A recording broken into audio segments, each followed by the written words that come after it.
I'll let you start. Okay. Yes, hello. My name is Jim Vogan.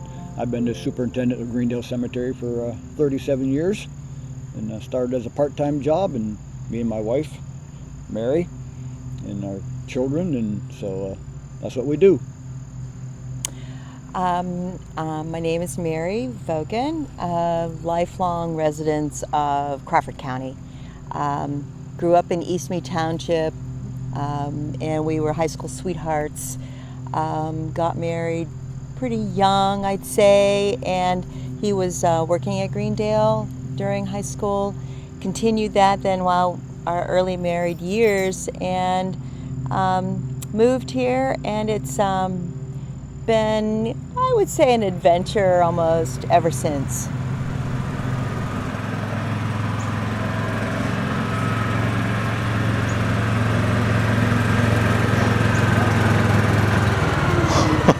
Hi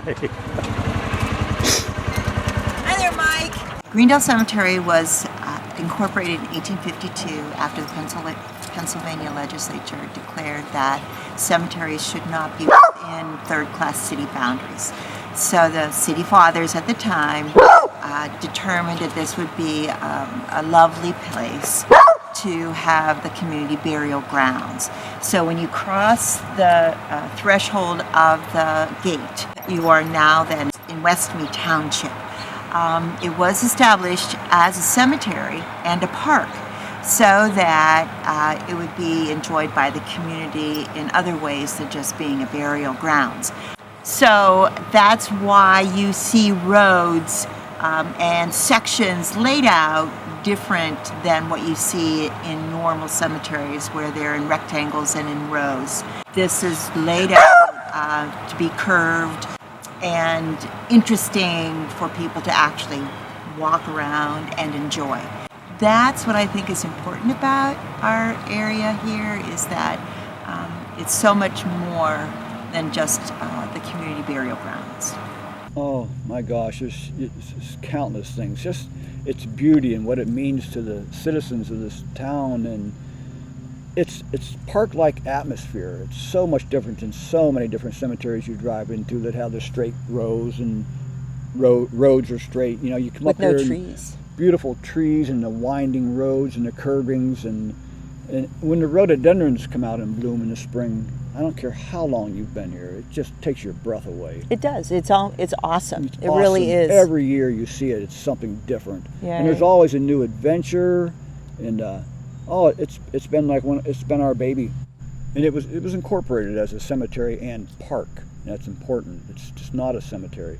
It is a park. You know, we welcome the public. We want the public to bring their children up here on their strollers and take a walk. We want them to walk their dogs and enjoy themselves up here and make it part of their family life. Take a beautiful hike in our ravine and see the waterfalls and the paths we've got. And sometimes the size of the rhododendrons isn't really as noticeable from your car window as actually getting out of your car and going for a walk, and and walking around some of the sizes of these rhododendrons and going inside them. It really is just remarkable what these grounds can do for you. Yeah. Enjoy. And I guess if you want our true philosophy on Greendale, or what it means to us, when you walk in this cemetery, stop at that first big rock on the right that says this is a cemetery and read that. That tells exactly what it is to us. Read that rock.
we find a lot of people, it's really can't, oh, you live in a cemetery?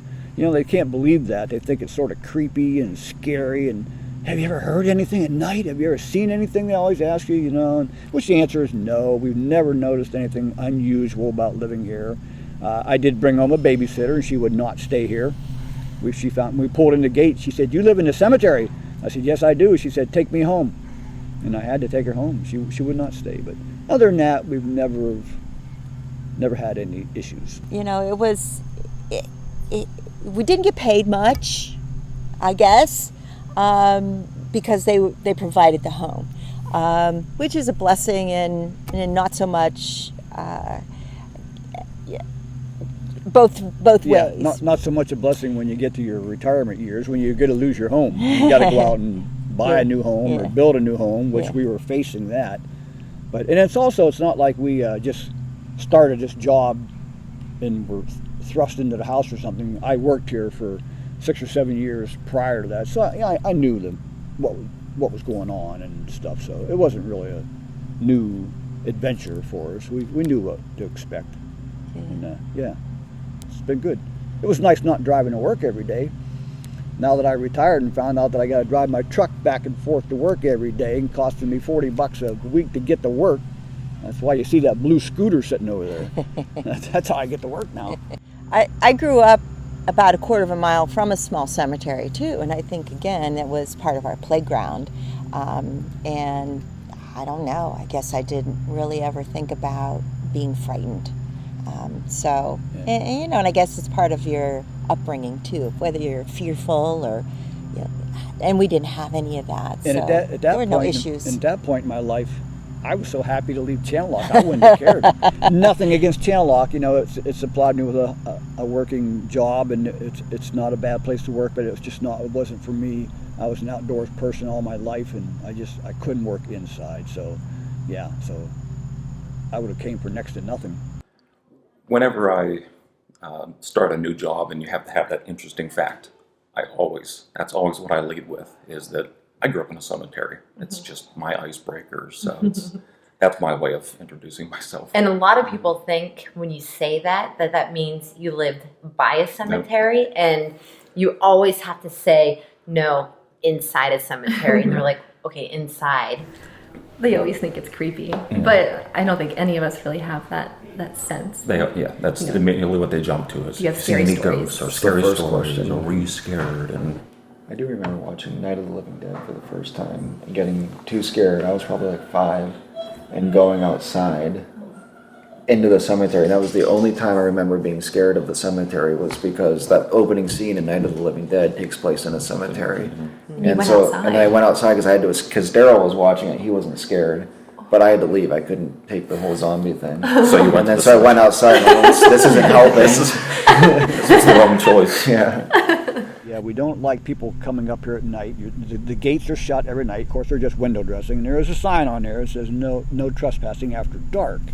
But on occasion, people did, and the one funny story we had a big black lab here. His name was D'Artagnan. We called him Dark. He was as gentle as any puppy you would ever know, but he was big, and he had a silver chain on his neck, and he looked ferocious. If I would hear somebody come in the cemetery at night, I would get up, I'd walk down the steps, and I would hold Dark's chain at the door, and he would see them, and he would just get all excited and primed up, ready to run out and lick their face. But they didn't know that. I would open up the door and I would yell, "Get him, Dark!" And he would fly out that front door, just flying. And those people, I've heard many people just flying down that street, so scared to death of that dog, and little did they know he wouldn't do a thing to them. So that leads us to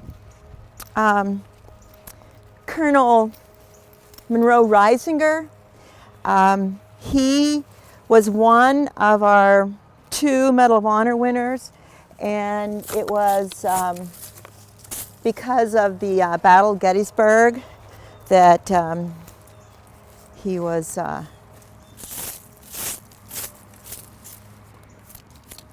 Valor in Action of the Battle of Gettysburg. Willard Cutter, he was part of Company K, which was Lincoln's bodyguards, and that's what it says on here. He was a young soldier and I guess his assignment was to play with Tad Lincoln. This is Major David Derrickson. He was the commander of Company K, and therefore he was assigned as the bodyguard for President Lincoln for a short time, 11 months prior to his assassination. But he had an established life here, went into the service for a while, and then came back home to finish out his lifetime here. But this is our claim to fame. This is Mary Reynolds. She was the first multiple personality disorder person diagnosed, I guess. And so she went in and went out of being a female to male. But yeah, this is Mary Reynolds. Someday we'll get this reestablished here. This is Lewis Walker. The drive, I would say, of establishing the company for the hookless fastener, which is the zipper. Gideon Sunbeck, who was the engineer, is buried up on top of the hill. Oh, Hattie Shorts. Yes, and that's a really nice mausoleum here on the main road. Hattie Shorts had a brothel downtown, and she was a friend to Greendale, left a significant amount of money. I guess she was very well respected, had clients that were, well respected people in the community.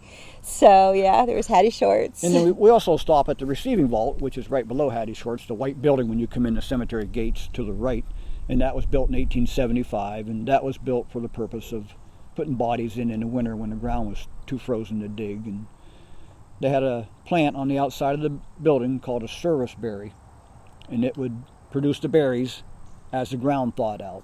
And so when they saw those berries coming on the service berry, I think the berries. The blooming, yeah. They knew the ground would be thawed. So they would get people out of there and start to bury them.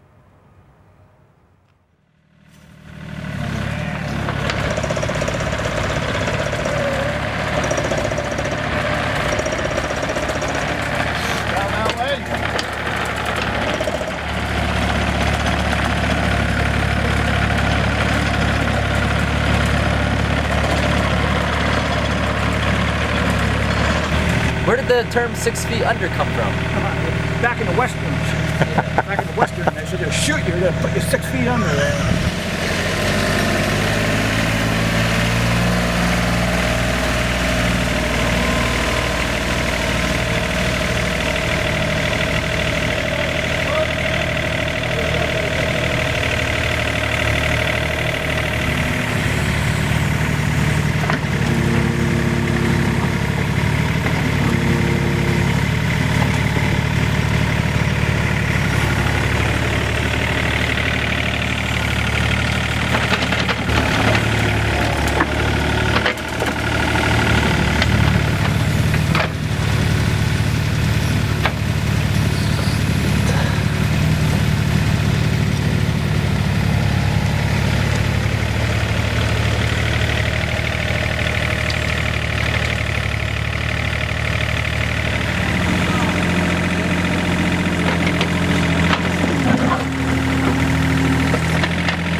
funeral tomorrow, but sometimes it's necessary to dig the day before to get their schedule or whatever don't coincide, or they have something they got to do tomorrow and they can't be here at a certain time. So that's the way it goes.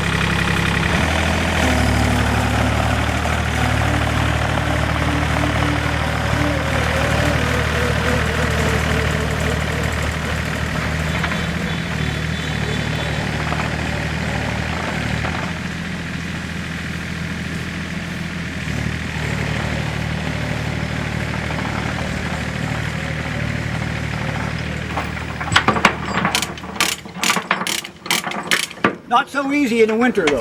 Yeah, Different not near world. as easy in winter. We don't even get this truck and tractor up here. I mean, they can't get up over the hill usually, and so we gotta. It's just Gotta up to their You don't drive through the yards like that. We got these mats that we run on. Well, you saw those black mats. You gotta lay them down and run on them. There's 2 veteran markers up there. The second one up is a gentleman that was missing in Korea. They just now identified his remains a couple years ago. After all these years of missing in Korea, they identified his body through some DNA from his children. Everyone has a story. Everybody has a story. Yeah. They're somebody's father, mother, brother, sister, or somebody, so that's for sure.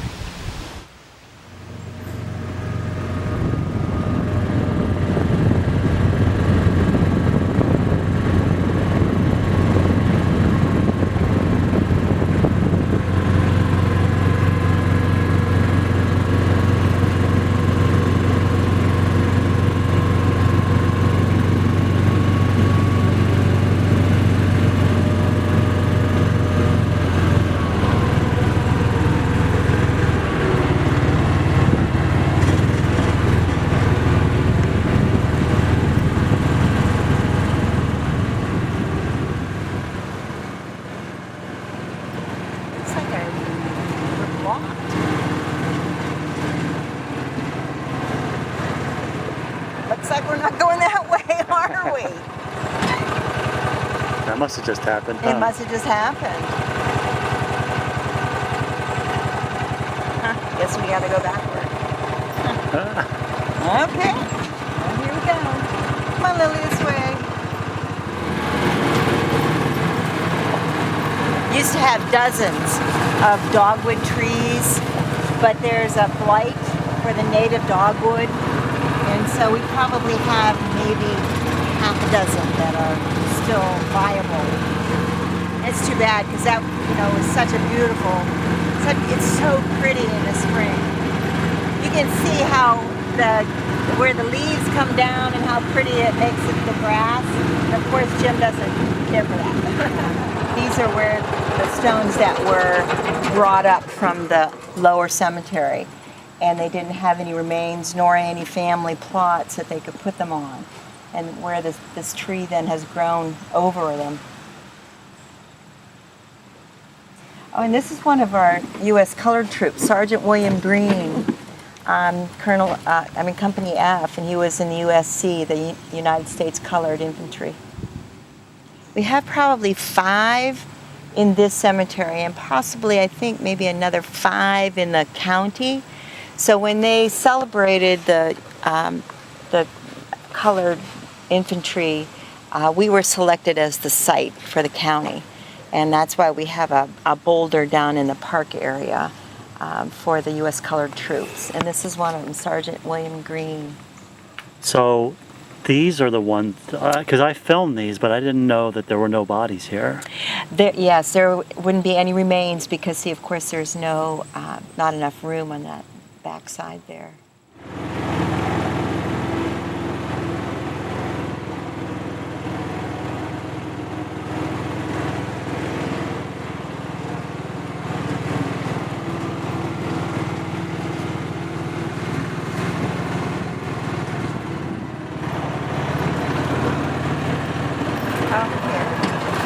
There's a beautiful little stone in here.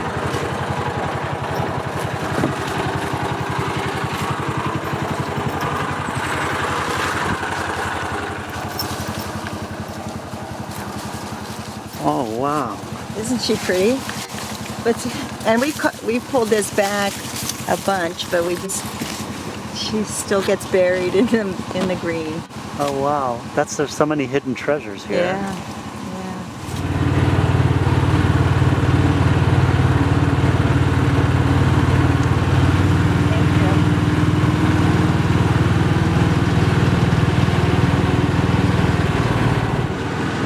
They're really pretty in the fall.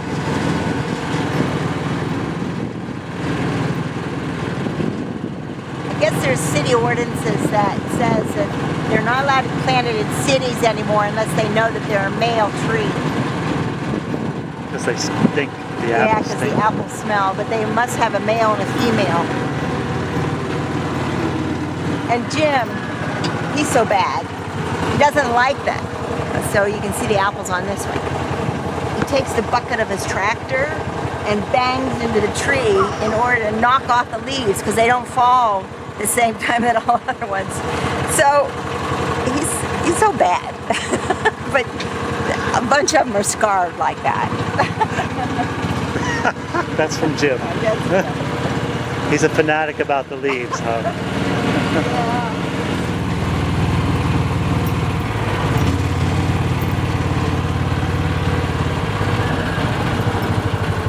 Well, finally we reached the destination.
So has this changed like your thoughts on death, being in this business? It may make us a little colder, not colder to it, just used to it. It's everybody's going there. Nobody's getting out of this. We look, there's no way out. This is it right here. We're the last ones to lower you down. That's all there is to it.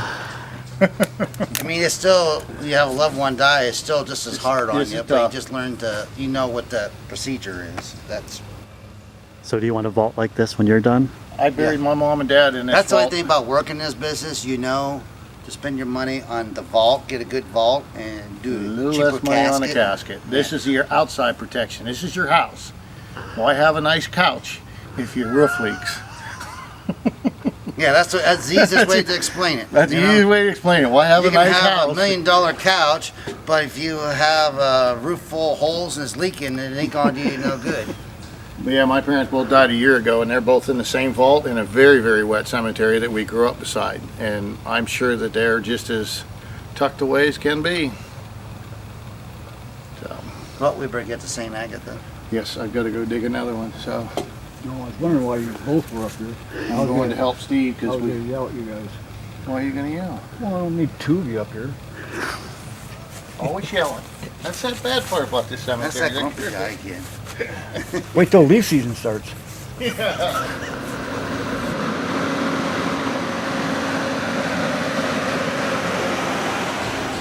they're very anti-cremation. You know, this is a business they're in. If you would have mentioned the word cremation, those guys, they would have a fit telling you about that. But that's all the person's personal preference, you know, and there's a lot of people going to cremations. My family, all my family will be cremated. Everybody in my family. Including you? Oh yeah, certainly will be. Yep. Yeah, it's just what, I don't know. To me, being cremated and being gone is easier than my thoughts. It's, you know you're dead and gone, but to be laying underground in one of them things with a lid on top of you and 6 feet of dirt on top of you doesn't do anything for me. You don't want to be cremated. No. Something about stick me in a fire. Then people don't realize, they think that's all there is. Well, then they stick your bones into a crusher and they actually pulverize your bones. So people don't realize that's just. So that's for you? Yeah, that's for me. Yeah. The vault? Yeah, oh yeah, definitely burial vault, yeah. I don't care about calling hours or all that, just I want to be whole when I go in the ground.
Starting to gain a little bit. You know, at least the trees are showing color now, and we get a hard rain, supposed to call rain tonight and tomorrow, and knock the rest of the sugar maples down, soft maples, oaks, they're forever. But it's hard work, isn't it? Oh my gosh, leaves are worse than mowing. You mow a section that stays mowed for 3, 4, 5 days. You'll blow these leaves off here today, you'll come back tomorrow, and you don't even know you did. I don't know you did.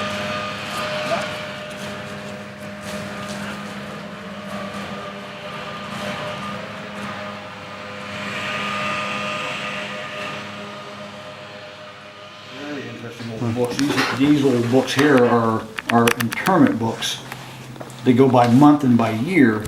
So we're in the year 1884, and it tells you the person's name and what they died of, where they were born, where they died, and how much it cost. So it's very interesting to see how many burials we had back in them old days compared to now. You know, sometimes in a month you'd have 15 to 20 burials. Is that $5? Yeah, so, yeah, you take like this person here, you know, cost $5 to be buried back then. And now it costs 500. 800, yeah, well, for normal, 800. So we maintain these books clear till now. The very last burial we had is still recorded in these books as they are. But you look in April, we're talking 1, 2, 3, 4, 5, 6, 7, 8, 9, 10, 11, 12, 13. They had 23 burials in April. And now, if we have 8 burials, we've had a good year. So, I mean, a good month. Jim knows where everybody that he buried, plus many more. But yes, if we have somebody who's coming up here and he's handy, he's the first person that we'll ask before we go to the books. And yes, I'm sure he does. He knows just about where everybody is buried. He will recognize names. Like if he'll come up and say, I'm looking for, some obscure name. He'll say, no, he's not buried here. Because, it's amazing.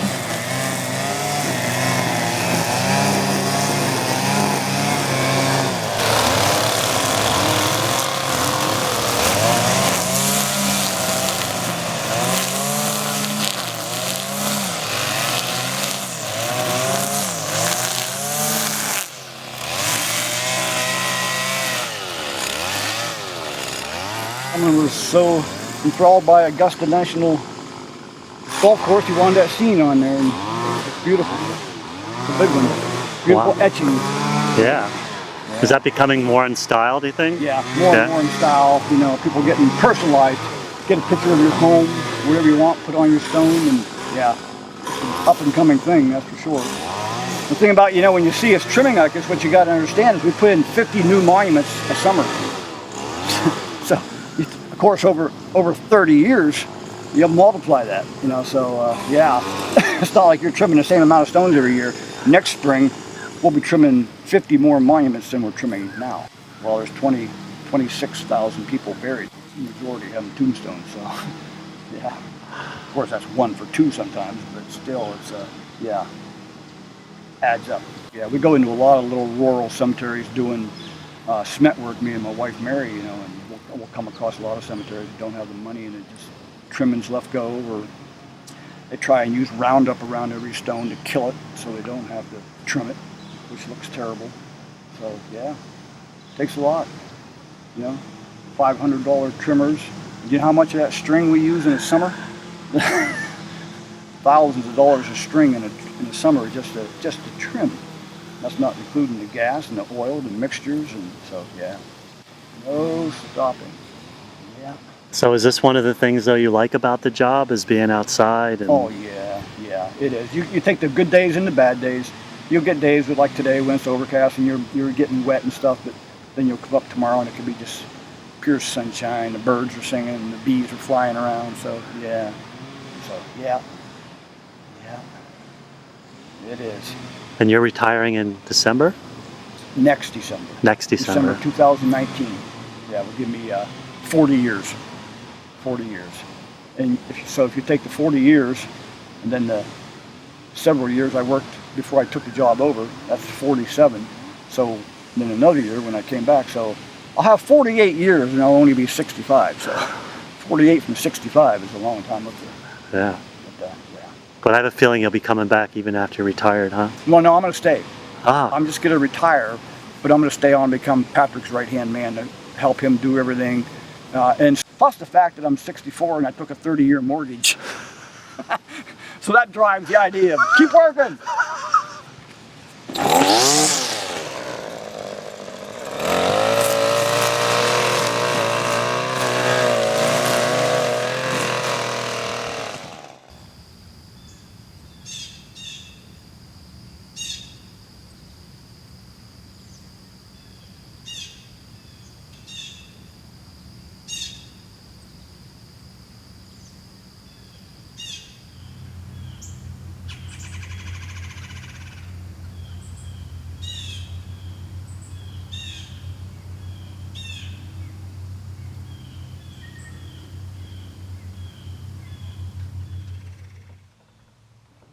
So I've got my young nephew, Patrick Groover. He's living in the home right now and learning the job and what it all entails. And I think it does feel good to know that the philosophy of Jim's legacy will still be intact.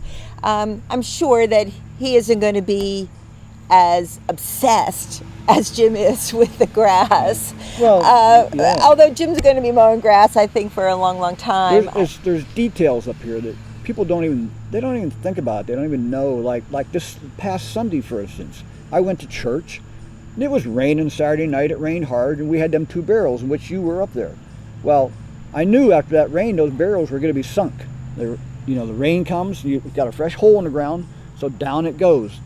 And so after church on Sunday, I came up, changed into my work clothes, and went up, got some dirt off the dump, and went over and refilled them. I did not want them graves to be sunk over the weekend, because that's when a lot of people do come up this Sunday after church to see their family graves and stuff. So that's the kind of detail work that I do. I think about everything that needs done, when it needs done, and when it should be done. And I got to distill that into Patrick, it's just the way it's going to be, I came up on, 5 o'clock or 6 o'clock Saturday night and the door was locked. I told Patrick, I said, unlock the door, you're here. Why would you have the door locked? Somebody might want to come in, look up a family member. Yeah, it was 6 o'clock, it's after working hours for normal people, but this is not a normal job. So it takes you to be sharp all the time to keep it looking the way it looks and to run it. And that's the way he's good to do it. And I told him I would not leave here until he proves that's the way it's good to be done. So he knows that. Yeah, Jim, he's the hardest worker that I know. I look forward to taking over his job because I love what he does, and I love what I'm doing right now, and just incorporating more of it, making it mine. I can't wait until the time comes when I take over. The mapping project is pretty complicated. It's taking the old maps that we had on paper, and I'm digitally putting them on the computer, and that'll come in handy later on when I create an app for a phone that's going to you'll be able to search every name, and it'll come up on the map on the phone, and people will be able to download it. With that mapping system, that program that I'm making, it'll be really extensive. It'll be like Facebook for the dead. Okay, they're all in this big book right here. Would have passed, would have been in 97 or 98, probably 98. Okay. In alphabetical order? Yeah, the first 2 letters. So H and O. No, it's HU. Oh, HU? Okay, hold it. Okay, here's HU right here. Should have been 1998, sometime in 98. John Holbert? Yep. Okay, section G, lot 84. Section G. In this map, we're right on this is the office right here. Okay. And if you go just up that road, straight up that road. Straight that, right, okay. Yep, that road, that's this road right here. Okay. So you're just gonna follow that road and look for G up here.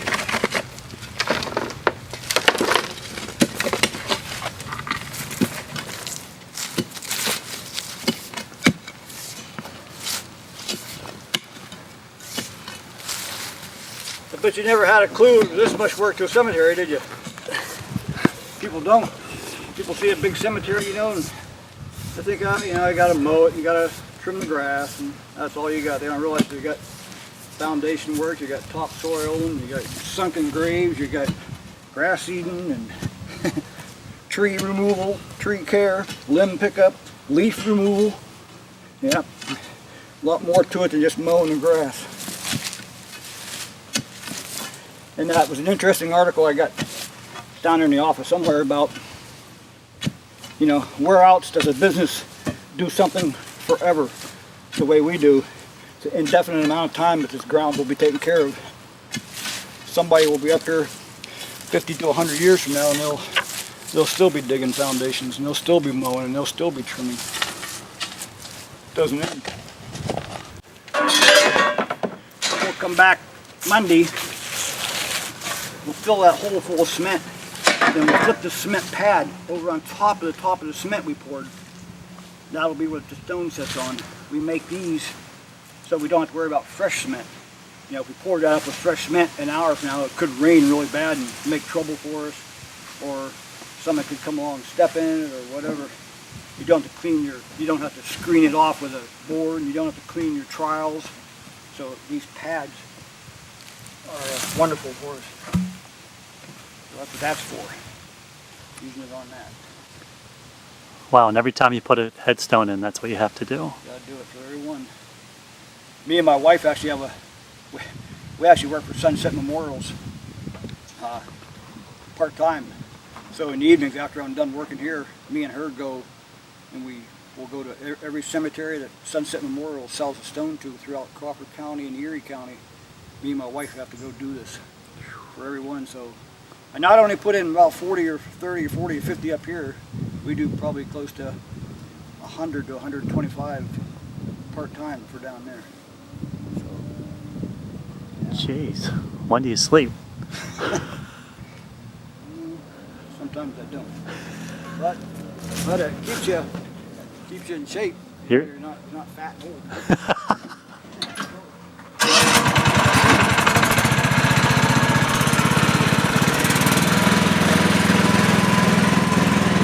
When he leaves in the morning before it's light, I would say, it's still dark. Why are you going to work? And, you know, he's got to be here. So it'll be interesting, Mike, to see what happens after he decides that he's, you know, finished being the superintendent and is looking forward to that time when all he has to do is just come to work, whether that actually is true. And you know, Mike, I have to say that Willard, Battles, and Esther was the same way. You could tell with just being exposed to them for those last 10 years that they felt the same way. That this was, you know, their place, and that they, you know, really felt an ownership of it. And so I think that that's what's carrying it through, and I think that Patrick will be the same way too.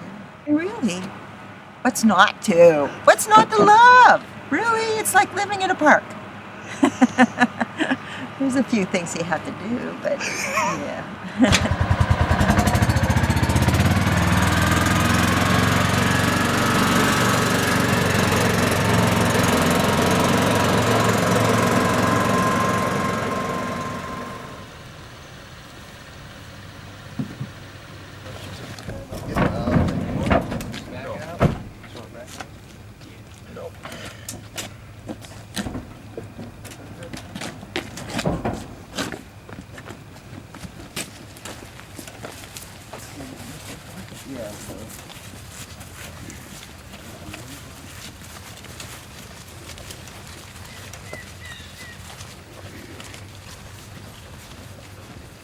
I got the board.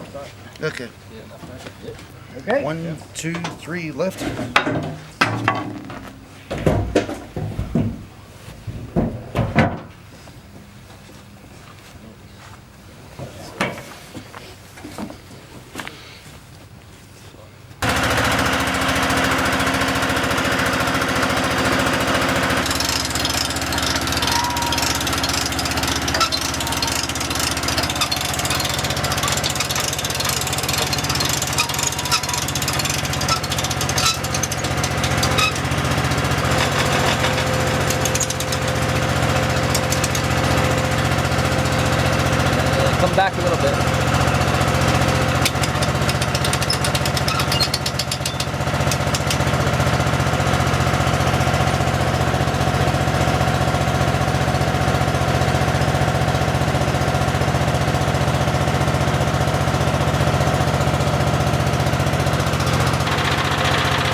saw us going around grass-eating graves. Now our time has ran out. We won't have time to come back into this grave before we start on leaf season. So this grave is probably due to set till spring. Let it set its winter course, and then we'll worry about it. It'll go down. It'll rain in the fall here, and there won't be much dirt left on here.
And we wouldn't talk about this place without mentioning some of the previous people that I've had that unfortunately I've seen come and go through not only retirement but through death. And the one that I would mention more so than anybody was named Phil Farrell. He worked for me for probably 15 to 20 years. Probably one of the most skilled men I've ever met in my life as far as anything, could do anything. Plumbing, electrical, carpentry, mechanical. He kept us going up here for years and years and years. Just a wonderful man, and yeah, we surely miss him.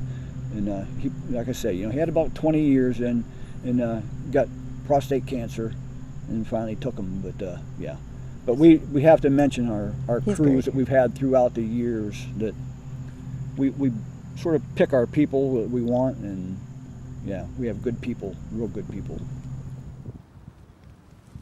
Every once in a while we'll get a phone call. Mr. Vogan, your trimmers are being pretty aggressive there. They've trimmed off our plants. And I say, no. You take a ride up there and you see them little hoof prints around your stone, and you'll see who's eating your plants. Yeah.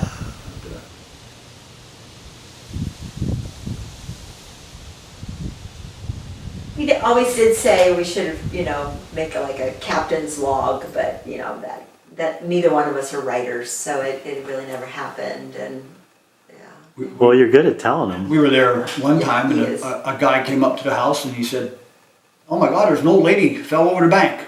So we went up there, and sure as heck, there was this woman. She was pretty old too, maybe in her late 70s, 80s, I don't know. She rolled down the bank and was laying on the path. So we got her up and got her glasses. She had her broker glasses and stuff. Patrick's dad. We got her all cleaned up and brought her back up to her car. Here the little rascal was parking her car by the thing, and she was dumping her garbage over our bank. And she fell over the bank. Paint cans. And she fell over doing it. And that's why she ended up rolled down on a hill. Karma's a bitch, isn't it? But I think one of the best stories we ever had here was we had this Charles and Eva Gear, and Charles died.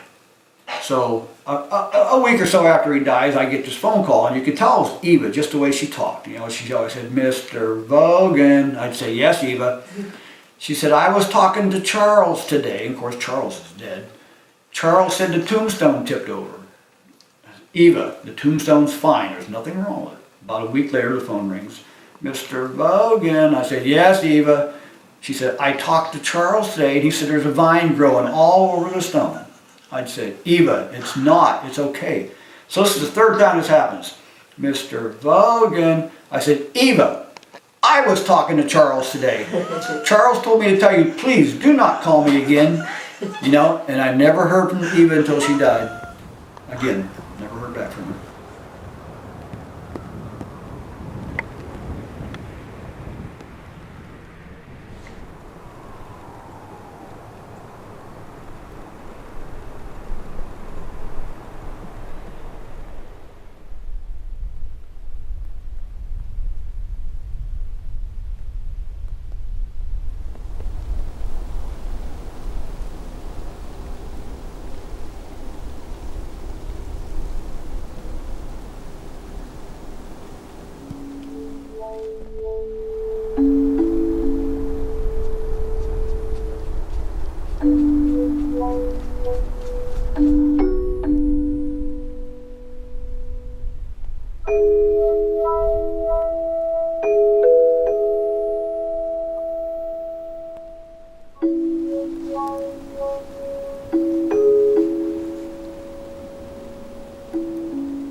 You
making progress?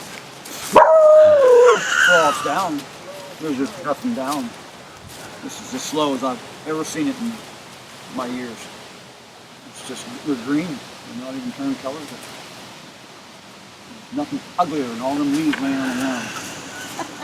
Yeah, there's I love to see when they blow over the bank. I say goodbye.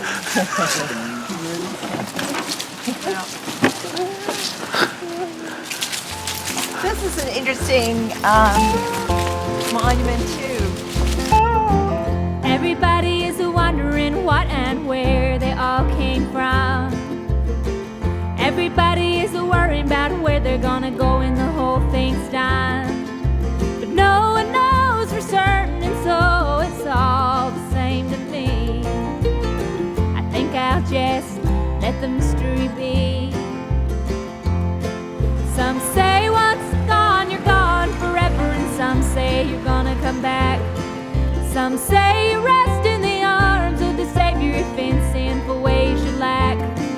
Some say that they're coming back in a garden, bunch of carrots and little sweet peas. I think I'll just let the mystery be. Everybody is wondering what and where they all came from. Everybody is worried about where they're gonna go when the whole thing's done. But no one knows for certain, and so it's all the same to me. I think I'll just let the mystery be. We were chainsawing trees one day, and this was a root that was in the ground. It was like this, and I cut the root off, and I flipped it upside down. You see that face in that root? He's kept it ever since. I'll bet you that's been around, what, 35 years? Oh, I bet you I've had that for 35 years. Really? Yeah, that's my root face. Some say they're going to a place called glory, and I ain't saying it ain't a fact. But I've heard that I'm on the road to purgatory, and I don't like the sound of that. Well, I believe in love and to live my life accordingly.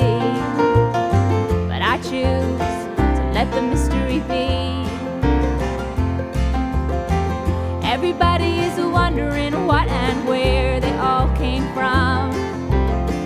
Everybody is worried about